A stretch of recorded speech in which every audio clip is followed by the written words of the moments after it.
expensive defense purchase in Canadian history. The Government of Canada is committing today to acquire 65 Joint Strike Fighter F-35 Lightning II aircraft. $25 billion and counting for what the military promises will be the best fighter jets available. We believe that it was a fair competition that took place and that the correct aircraft was selected. But there wasn't a competition, not a Canadian one. To mislead Canadians by saying we participated in it when we did not. And this meets irony is a complete fabrication, distortion of the truth. Was Canada pressured to buy the F-35? Did the government cover up the true costs to win an election? The department did not provide Parliament with complete cost information or fully informed decision makers about the risks of this program. Will taxpayers be funding an albatross for decades to come? So what is it good at?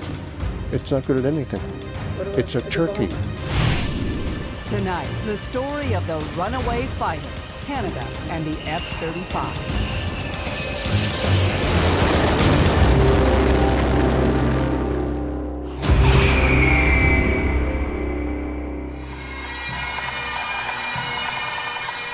It was a strange unveiling. July 2010, a Friday afternoon. Parliament had long been in summer recess, but no fewer than 3 cabinet ministers were brought back to make it official. Canada would be buying the F-35. This aircraft is the best aircraft that we can provide our men and women in uniform. The F-35 is the best choice to meet Canada's operational requirements at the best value for Canada and for Canadian taxpayers. At $9 billion, taxpayers would have to take that on faith. This day was all about the sell. The government that came to office promising good things for Canada's military was delivering big time.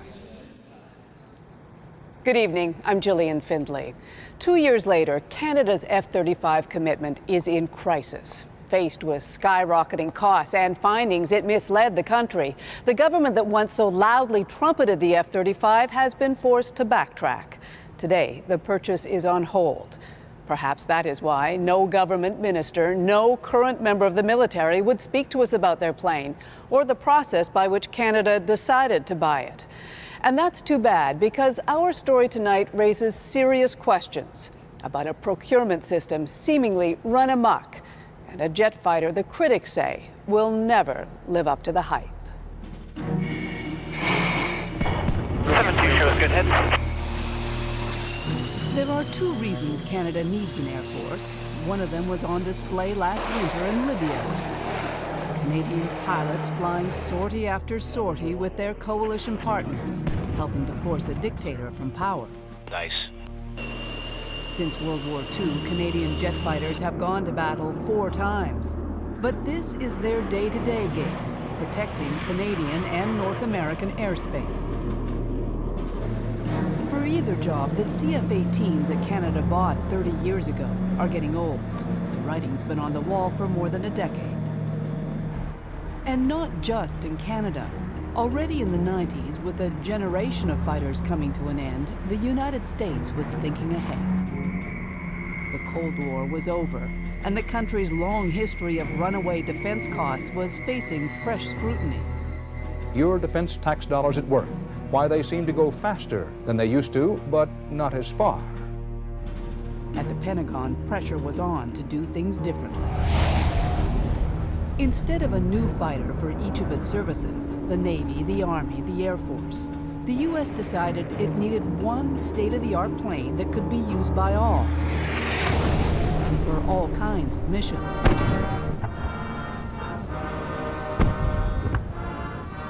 Above all, it had to be affordable. So the Americans went shopping for partners. They didn't have a plane, but the more countries they could convince to help develop one, the more orders they would have, and the cheaper it would be. At least that was the promise. They were looking to try and do something that would be, I guess, a little bit unprecedented. Commander Steve Lucas used to head Canada's Air Force. He is the one member of the country's military willing to speak with us. They were looking for the best airplane that would last a long time, in the order of 40 to 50 years, and be delivered at the best price. And that essentially was the foundation of the Joint Strike Fighter program. But first they needed to choose a fighter. In 1996, together with Britain, the Pentagon staged a contest. Two companies, Boeing and Lockheed Martin, were chosen to build flying models, prototypes. In 2001, a winner. It is our conclusion, joined in by our colleagues from the United Kingdom, that the Lockheed Martin team is the winner of the Joint Strike Fighter program. Now the game was real, even if the plane still wasn't. At Lockheed Martin's factory in Fort Worth, Texas, they buckled down to the hard work of designing their new fighter. But the PR department was way out ahead. The battlefield is changing. New threats, new dangers. A new aircraft, the F-35 Lightning II, the world's only fifth-generation multi-role fighter. It was the marketing people who first dubbed it fifth generation. Not only would it be faster, more agile than any fighter before, it would also be what Lockheed Martin called stealthy. Infused with radar-busting materials and outfitted with revolutionary electronics that would give pilots a 360-degree view. Like some omniscient deity, this would be a plane able to see everything, but never be seen. With complete interoperability for coalition operations, offering performance, sustainability, reliability, bringing lethality and stealth to the battlefield. Now, with claims like that, you'd think Lockheed Martin would be happy to show off its plane. But after inviting us to Fort Worth, the company canceled at the last minute. And like the military and the politicians, refused to answer any of our questions. Cutting through the hype, separating fact from PR fiction, finding an independent view of what really makes a fighter good isn't easy. And sometimes leads to surprising places, like this storefront in downtown Baltimore. And this is a very unique way of mounting records with a 5-point suspension. Pierre Spray is a purist when it comes to design. He's an audiophile who builds his own equipment and makes his own recordings. But Spray has an even more impressive background. An Ivy Leaguer with a reputation as a systems genius. He was recruited to the Pentagon in the 60s and became a member of the legendary Fighter Mafia, a band of in-house rebels that set out to prove good fighters don't have to be expensive. In the 70s, the Air Force, the apple of its eye, was the F-15. Two-engine, great big fighter for its day, close to 50,000 pounds, super big radar, all the bells and whistles. It had gotten too loaded up with junk. And so we went off and, as kind of bureaucratic guerrillas, and underground started the F-16. Which was, by comparison, what? Which was going to be less than half the size, half the cost, and much hotter. It was going to just wax the F-15. And it did. The F-16 would become the most successful fighter in U.S. history. Spray also designed the A-10, the low-altitude combat support plane that proved so deadly in the first Gulf War. Even in retirement, Spray keeps up with design development. He studied everything he can about the F-35, and he's no fan. It's inherently a terrible airplane because it's an airplane built for a dumb idea. You can't start with a bad idea and get a good airplane. The bad idea, he says, is that one plane could ever serve so many masters well. To satisfy the Marines, the F-35 had to be small and fat, good for vertical takeoffs and landings on aircraft carriers. But the extra weight slows it down, and the design, says Spray, is a hindrance in battles. They put on tiny wings, which helps it to take off vertically, but means it can't maneuver in combat. You know, you need wings to create lift to turn. No wing, no turn. And so the airplane is astonishingly unmaneuverable. So in air-to-air combat, in dogfighting? In dogfighting, it's hopeless. Well, what about as a bomber? That's compromised too, says Spray. Because of stealth, it's designed really to carry the weapons internally, right? You can't hang weapons under the wing and still be invisible to radar. You can put 2 big bombs inside this thing, you know, which is a ridiculous payload for most conventional war. So if the F-35 is not a fine combat plane, what about as support for troops, air support? That's the most laughable of all, because to support troops, you have to be able to get in close, to maneuver, to find really difficult to find camouflage targets, and you have to be able to stay in the vicinity of the troops for 4 to 6 hours. You have to be able to loiter in order to really give them all-day cover when they need it. And this the is F-35? hopelessly impossible with the F-35. It's lucky if it can hang around for an hour or an hour and a half. So what is it good at? It's not good at anything. What about it's a as turkey. a bomber? I believe that for every individual of that nature who says there's 2 or 3 more on the other side who are saying this is going to be a very good airplane. You have to remember, in this partnership of ours, there is the Brits, the United Kingdom, Australia, Norway, the Netherlands, Turkey, all interested in the purchase of this aircraft, all conducting their own examinations and all coming to the same agreement that this is the right airplane for them as well. But whatever the debate about the design of the F-35, it would prove nothing compared to the fight about the secretive way Canada ended up buying the plane. When we come back, if there had been a real competition in 2010, would the F-35 necessarily win that? No, it couldn't possibly. 1, 2, 3.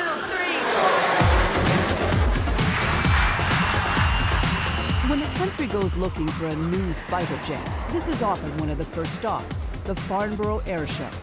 Every 2 years, all the major aerospace companies gather to hawk their latest designs. When Canada started shopping to replace its fleet of aging CF-18s, there were a number of options. The Eurofighter Typhoon, Boeing's upgraded F-18, the Super Hornet, the Gripen built by the Swedish company Saab, and the French Air Force's Rafale.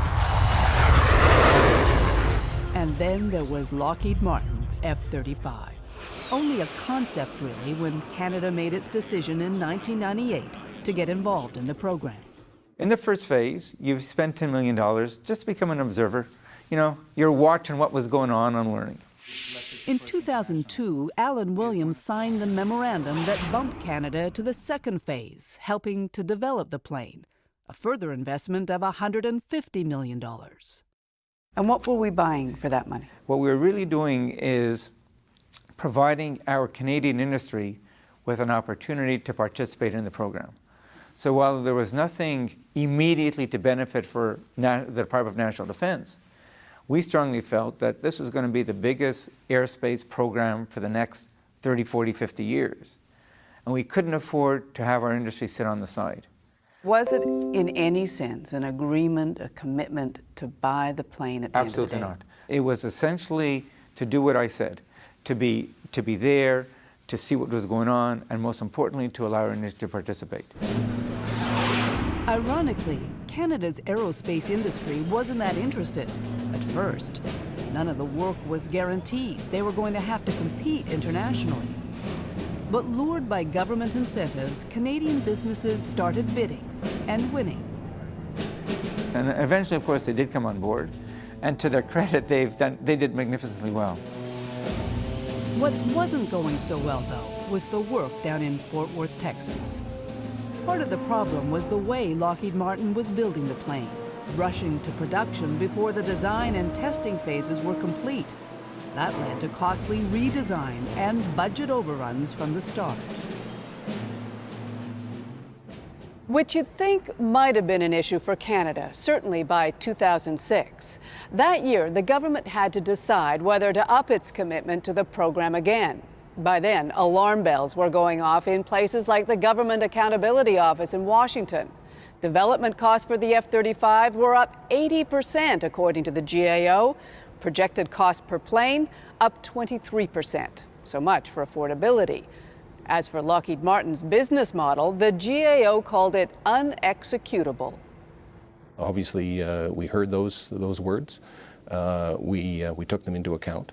But at the same point, the promise of delivering on the best aircraft that would last for 50 years and be cheapest was still something that was in our minds. You still thought it was going to be the cheapest, even though the cost estimates were up 80%? There has never been a defense procurement program that was not behind to one extent or another, or over budget to one another extent. That is a feature of those kinds of programs. So was it a reason for us to get scared and run? Absolutely not. And in 2006, Canada did not have a cut-and-run government, at least not when it came to the military. Thank you. Merci beaucoup. Tonight, friends, our great country has voted for change.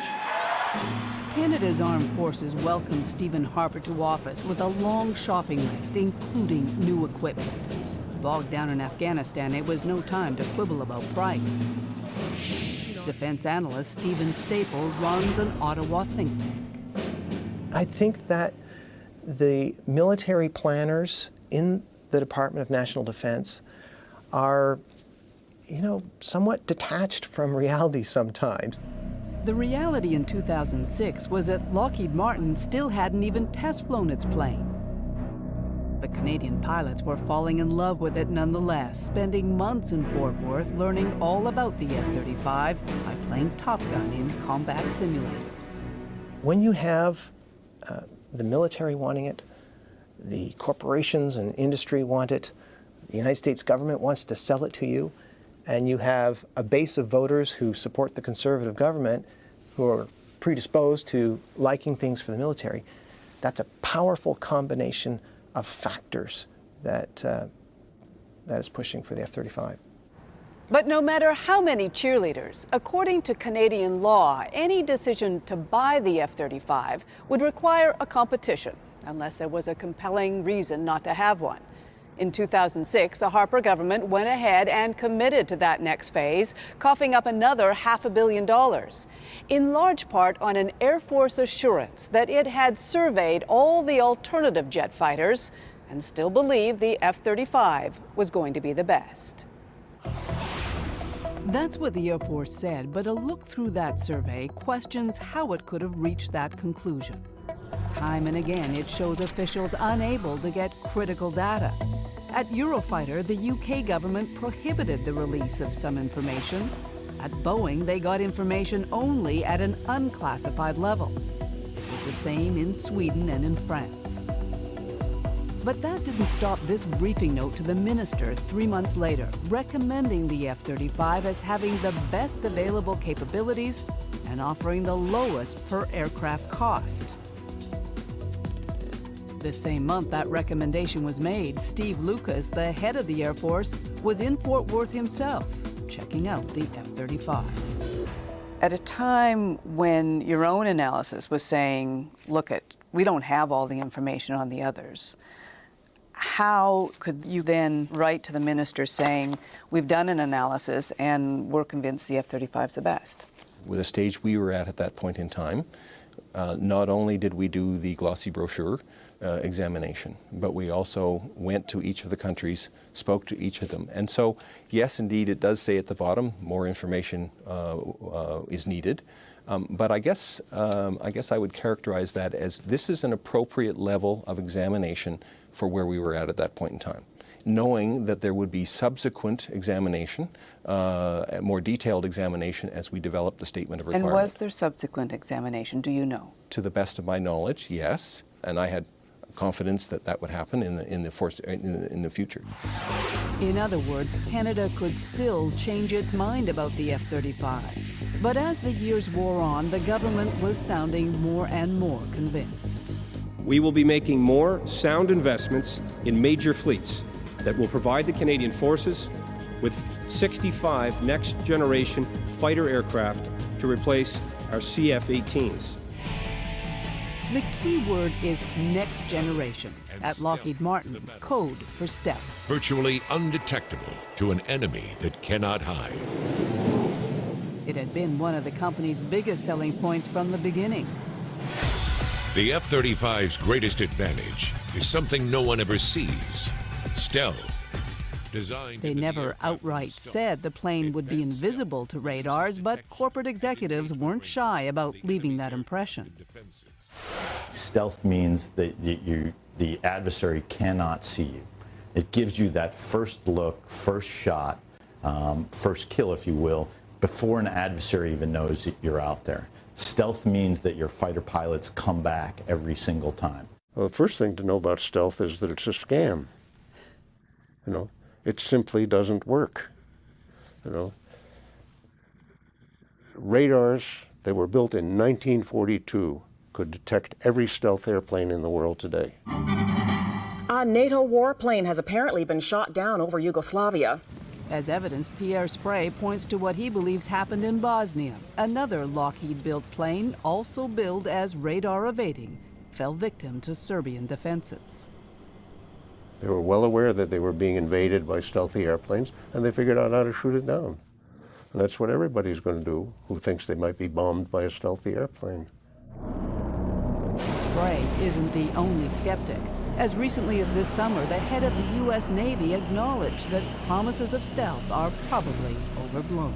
So you're telling me it's a bad airplane, it can't do dogfights, it can't protect troops on the ground, it's a lousy bomber, and despite everything that the manufacturer's saying, it's not stealth. Correct. So what is You the were point exactly correct. So what is the point of this plane? The point is to spend money. That is the mission of the airplane, is for the U.S. Congress to send money to Lockheed. That's the real mission of the airplane. But it wasn't just the U.S. By mid-decade, 8 countries had signed on to the Joint Strike Fighter program, and Israel was being wooed. But each year, those reports from the Government Accountability Office were more insistent. Goals were not being met. Cost estimates were not accurate. With a business model that depended on international sales, it appeared Lockheed Martin was going to need help keeping foreign partners on side. Men så slitt at det ikke forsvarlig å fortsette oppgraderingen. Take what happened in Norway. In 2008, it looked like the F-35 might lose that country's competition to the Swedish plane, the Gripen. Enter the State Department. Diplomatic cables made public by WikiLeaks show U.S. officials led an aggressive campaign to convince the Norwegians, warning them not to damage their long-term interests, plotting to skew the competition by withholding critical U.S.-made technology the Swedes needed for their plane to compete. When Norway did decide to go with the F-35, another cable documents the extensive coordinated effort that led to the decision, encouraging U.S. embassies in other countries, including Canada, to, quote, use the same strategy. It didn't always work. By 2010, British reports suggested the government there was considering scaling back its order by half. A few months later, the Dutch parliament voted to cancel altogether. Even in the U.S., defense-friendly politicians were asking tough questions. How much overcost is this program going to be, and what will be the delay? So the American people will know. The taxpayers are a little tired of this. By the spring of 2010, independent cost projections for the F-35 had doubled. What caused these huge errors in these estimates? So with all of that, it could not have been welcome news when just 2 months later, Canada's defense minister was publicly reassuring Canadians about a competition. I just want to be very clear on the record that the reference to the next generation of fighter aircraft does not preclude a competition, an open, transparent one. When we come back, open and transparent. But what was happening behind the scenes? I mean, how naive do the leaders think we are? Do they really think we're that stupid that we're not going to be able to see what was done?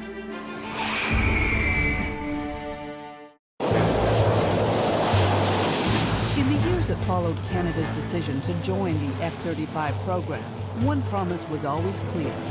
Before making any decision to buy the plane, the government would conduct a fair and open competition. The defense minister said as much in the House of Commons as late as May 2010. This next generation fighter will be, again, an open, competitive, transparent process that will see us receive the best capability.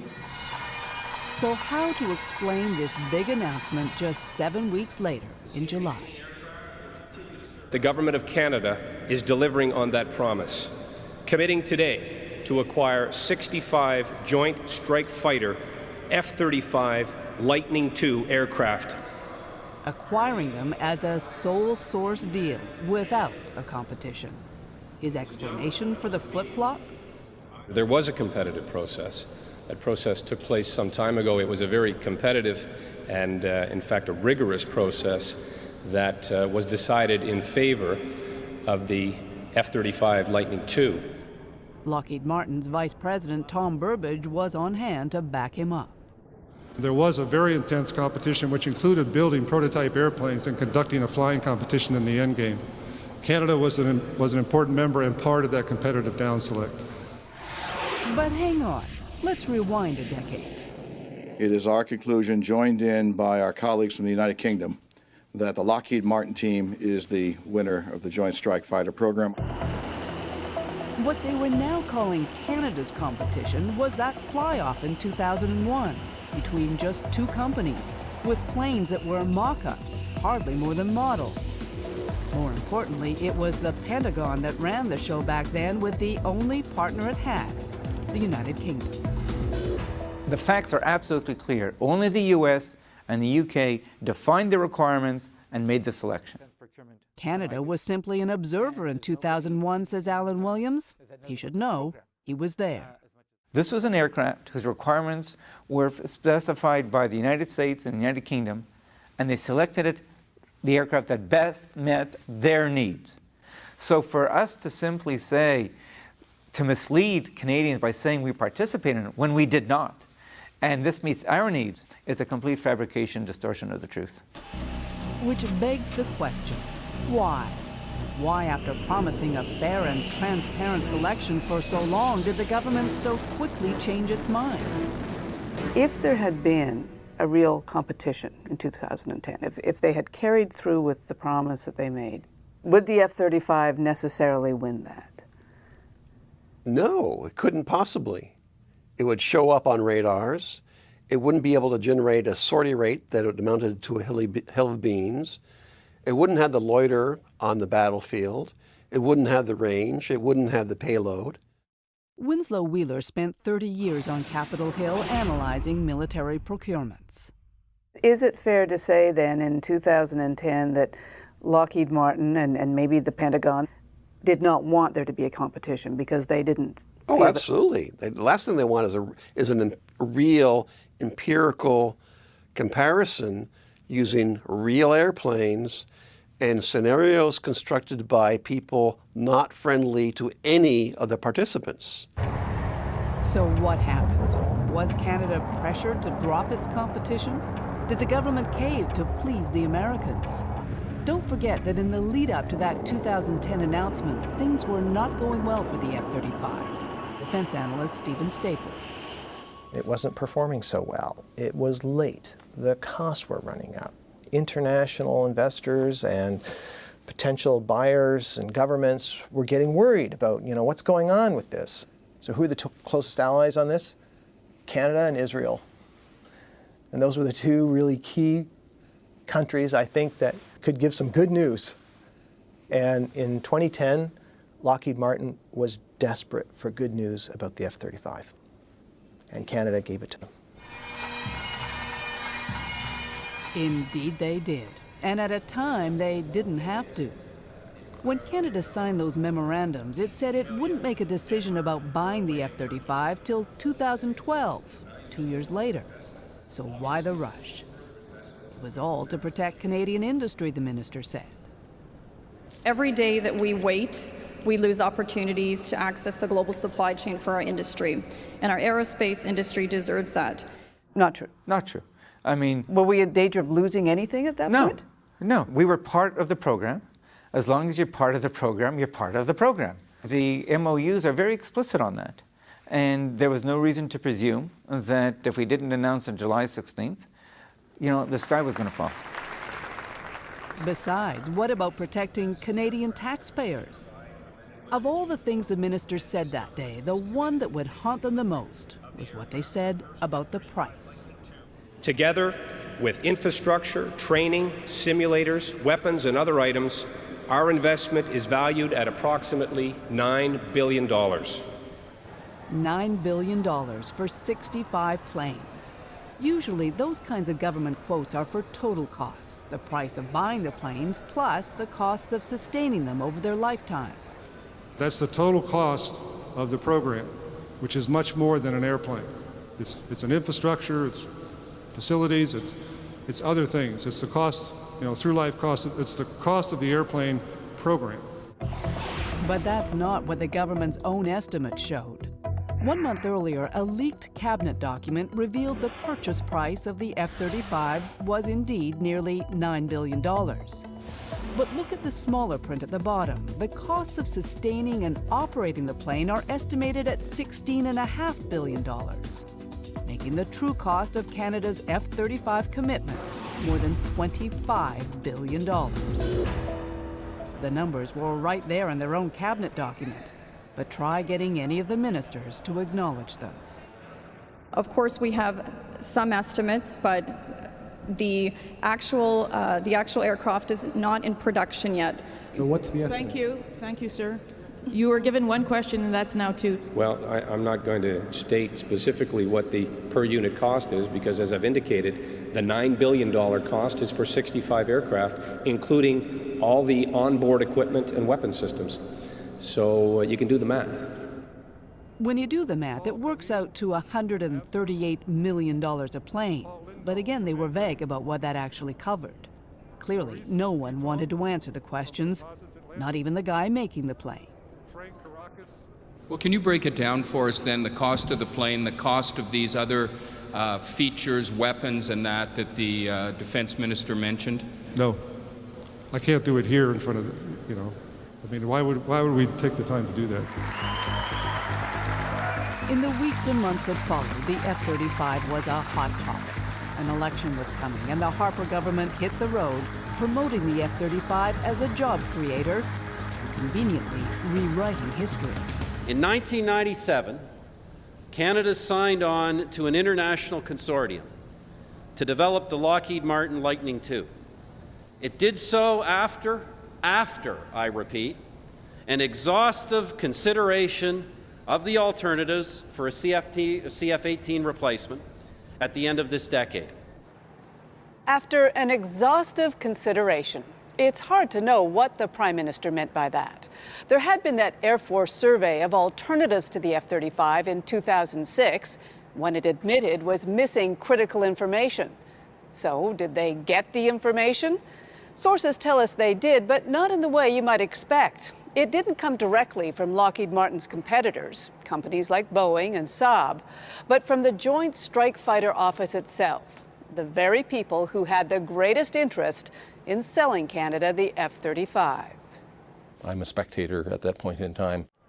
Former head of the Air Force Steve Lucas won't comment on decisions made after he retired. But he doesn't hide the fact that, like many others in the military, it seems, he was never keen on a competition in the first place. To hold a true competition, you would actually have to step back from being a partner nation. You would actually have to get out of the partnership to be part of a Canadian-style competition. What would have been the risk? Because I've looked at the MOUs, and I know that it says quite specifically that member countries are, first of all, not obliged to buy the plane. That's absolutely correct. And second of all, are perfectly free to undergo their own process in choosing whatever they want to do. Well, as soon as you step outside, you are no longer a partner. So therefore, you're at the back of the bus as far as it comes to delivery of the aircraft. You're probably going to end up paying more money. When it comes to on the industry side, your industry is now probably only going to be looking at providing bits and pieces for 65 aircraft or the offsets for that. Which may explain why the military took so long sharing exactly what it needed in a new fighter. Normally, that gets laid out in something called the Statement of Operational Requirements. It's what the military gives the Public Works Department, which then has the responsibility to source the best deal.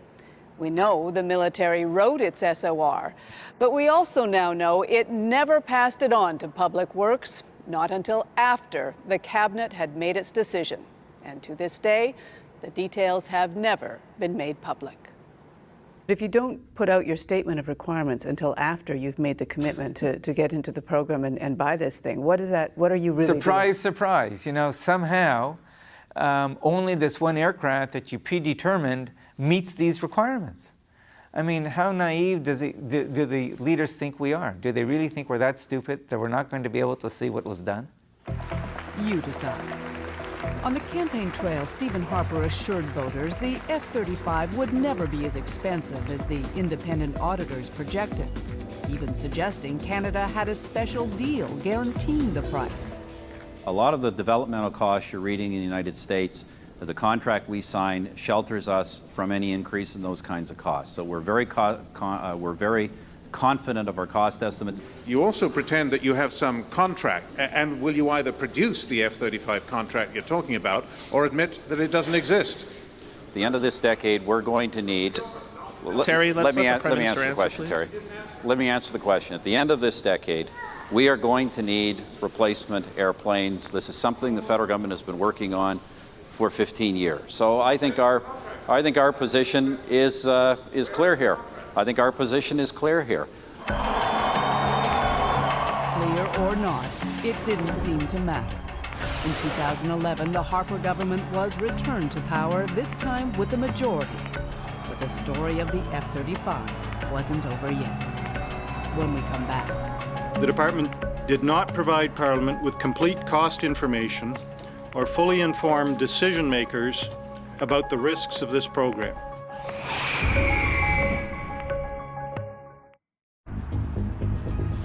By spring 2012, Canada had been part of the F-35 program for more than a decade, had declared itself a buyer of the plane for nearly 2 years. Why is this government hell-bent on blowing the budget on a plane that everyone else is walking away from? The Honourable Associate Speaker, that's absolutely untrue. Even as the criticisms mounted, the government stood firm until one day in March.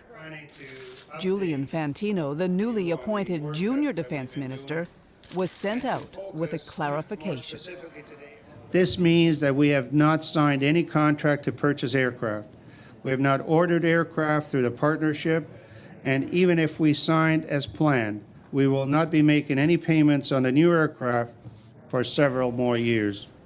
In short, all options are on the table. It was as if that big announcement back in 2010 had never happened. When you say a contract wasn't signed, why did the PM say a contract was signed? As if the minister knew something was up. 3 weeks later, Canada's Auditor General made it public, dropping a bomb on the government and its F-35 program. The department did not provide Parliament with complete cost information or fully informed decision makers about the risks of this program. Not only did Michael Ferguson blame the government for fudging the numbers, he turned on the military brass, accusing them of misleading the politicians. With cries that tail was indeed wagging the dog, the Harper government did the only thing it could. It froze the F-35 budget, took it out of the hands of the military, and promised an independent review of Canada's options. Whether that will now include a real competition, the government won't say. But former Air Chief Steve Lucas says that would truly be a waste of money, because everyone knows the F-35 is the best. This will be a great airplane. So you keep telling me, but I'm also listening to lots of people who have big reservations about that. I think, certainly as Chief of the Air Staff, I represented the people who are actually going to fly these airplanes, okay? The people who did the study in Canada were people who are very good friends of those who are ultimately going to fly these aircraft. They aren't doing it for anything other than a belief that this is the best aircraft. You don't get any prizes for finishing second in an air-to-air combat. Nobody wants to put their friends, their colleagues, into an airplane in a situation where they're going to come out second best if they have a choice. With so much money and so many years invested in the F-35 program, there are a lot of people with a lot at stake. But there are also some inescapable facts. Lockheed Martin is years behind schedule. Of the 60,000 tests needed to declare the F-35 battle-ready, only 30% have been completed. The company still insists thousands of fighters will be built, but to date, only 33 planes have rolled off the assembly line, all of them test models or training platforms. Last week, even the Pentagon seemed to finally be running out of patience. The new program manager told reporters the relationship with Lockheed Martin is the worst he's ever seen, that he had no more tolerance for bailing the company out, and only reasonable confidence the company could deliver. Former Pentagon design expert Pierre Sprey isn't surprised. I guarantee you by the time all the failings of the F-35 have come to light, if Canada is still buying it, they'll be paying $200 million plus. $200 million plus. Plus. Because among other things, of course, the quantity, the promised quantity will never happen. Right. Nations will drop out. Lots of people won't have the money to pay for it, both abroad, and the U.S. is going to keep on cutting back the buy. As the buy cuts back, the cost will go up and up. As for Lockheed Martin, it says as far as it's concerned, the Canadian government's order for 65 F-35s still stands. The runaway fighter has not run away yet. Now, as we told you, over the course of preparing our story tonight, we requested dozens of interviews with virtually every senior government and military official involved in the F-35 program. We're going to leave you now with a list of those who refused to talk to us. Take a look, but don't go away. The Fifth Estate will return after the break.